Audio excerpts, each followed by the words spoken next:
السلام عليكم ورحمة الله وبركاته، والصلاة والسلام على سيدنا محمد صلى الله عليه وسلم.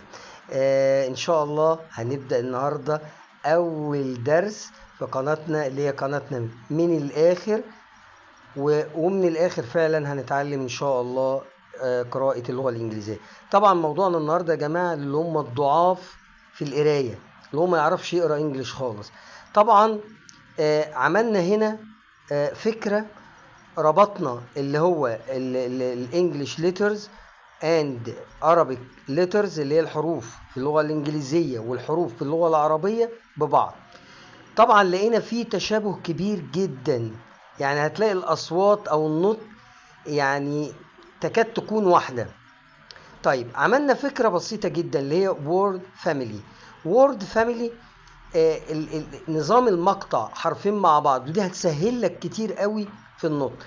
يعني عندك A مع T اللي هي نطقهم نطقهم ايه طبعا نيجي الاول كلمة عندك، طبعا ده حرف السي وده ليه نطقين، يا اما بينطق زي الاس يا اما بينطق زي الكاف.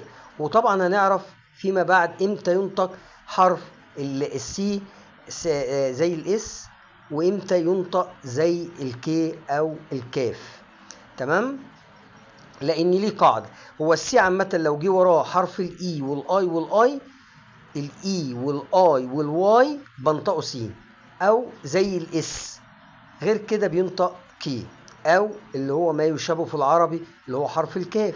تبقى الكلمه على بعض. طبعا ده صوته في اللغه الانجليزيه ك كات.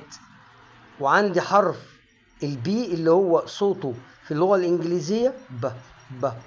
طيب يشبهه ايه في العربي؟ حرف البي، تبقى الكلمة ايه؟ بات. طيب حرف الام صوته في اللغة الإنجليزية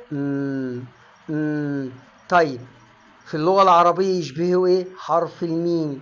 حتى انت بتضم الشفايف في الام وبتضمها في حرف الميم، تبقى الكلمة ايه؟ مات. شوف ادي الام اهي وادي المقطع اللي احنا ثبتناه اللي هو ات، تبقى الكلمة على بعضها ايه؟ مات.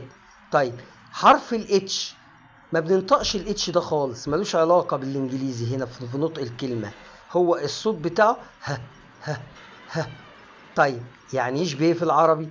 تمام، برافو، حرف اله، تبقى الكلمة ايه؟ هات.